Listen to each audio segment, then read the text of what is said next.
Magkano yung price nito, sir? 30 pesos siya. Thank you, ma'am. Salamat.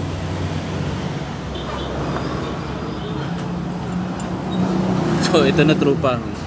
Yung special halo-halo nila na nakalagay sa ano, tag dito. Dito sa may sa buko yan, oh. Sheesh. Diba? So, trupa, matitikman na natin yung special tawag dito, yung halo-halo nila. Yan, no, actually, tignan mo, galing, eh. Nasa buko siya rin. Diba? So, yan, worth 120 pesos yan. Tapos, yung pinaka-loob niya, yan, may ice cream sa loob. Yan. Tapos, yun, yung mismong ingredients ng halo-halo, nandito mismo sa loob ng buko, no? So, tapos umorder rin tayo ng tawag dito, barbecue. Actually, ito yung mga specialty nila. 30 pesos ang isa. So, titikman natin ito. So, yan. Tapos, tignan yung ano nila, trupa. Tignan mo yung tawag dito nila. Yung mga seasonings nila o yung mga condiments nila. Vegetable pickle siya. Opo. Tapos ito. Tapos ito po yung pang barbecue. Barbecue ano siya. So tingnan mo trupa, kakaiba yung kanila suka nila, oh. Opo, Tapos yan po para po sa lahat. actually sir, napanood ko to kay kay Konsihal Nel Mateo. Lalo na tong yung halo-halo nyo. Grabe, ang ganda ng presentation niya. Thank you po. So yan. So sana ma-picture kayo sa mga iba pang mga vlogger po. Opo, happy picture naman po kami. Sige po. Ang natin dito, yung price nito is 120. Yan, 120 siya. Thank you po sir. Tapos yung barbecue nila is 30 pesos ang isa. So di 90. Tapos yung mismong rice nila ito. May condiments din. Tignan mo itong mga binabayaran dito. At tignan mo naman yung lugar. Grabe. Sobrang payapa. So yan. So tikman na natin trupa.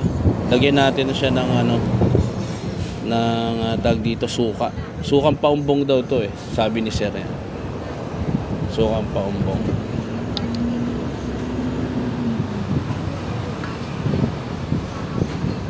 Yan.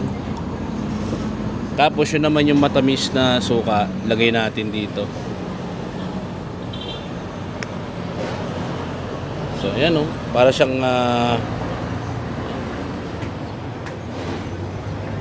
amoy, sarap. Tikman na natin tropa. Lang dito. Suka. Uy, sarap ng paumbong. Tikman natin. Sarap. Sarap.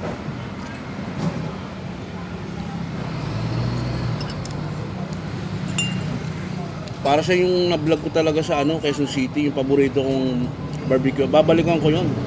Saka ito, babalikan ko to. Ito naman yung halo-halo nila na worth 120 pesos. Grabe, tignan mo. Di ba? May ice cream. Same pa rin. May mga pa rin. May mga ingredients pa rin na may buko.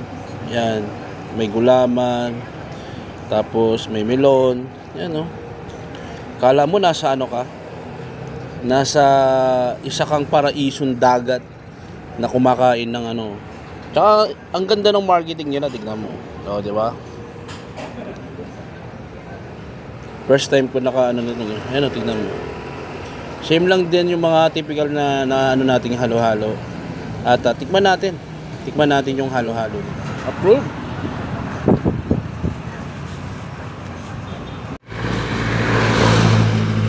So trupa, natikman na natin yung yung special halo-halo ng inihaw at yung inihaw na barbecue nila. Actually masarap Kung i-rate ko siya is 10 out of 10. Tsaka very presentable yung mismong produkto nila. At napakasarap talaga. I highly recommended siya. So marami silang branch dito sa may Santa Maria, Bulacan. So i-search nyo na lang yung mismong niya, inihaw na lechong manok. Makikita nyo na sobrang dami nilang branch dito sa Santa Maria. Trupa, Asensio Manileño, Asensio Pilipinas, Manila, Pilipinas. God first.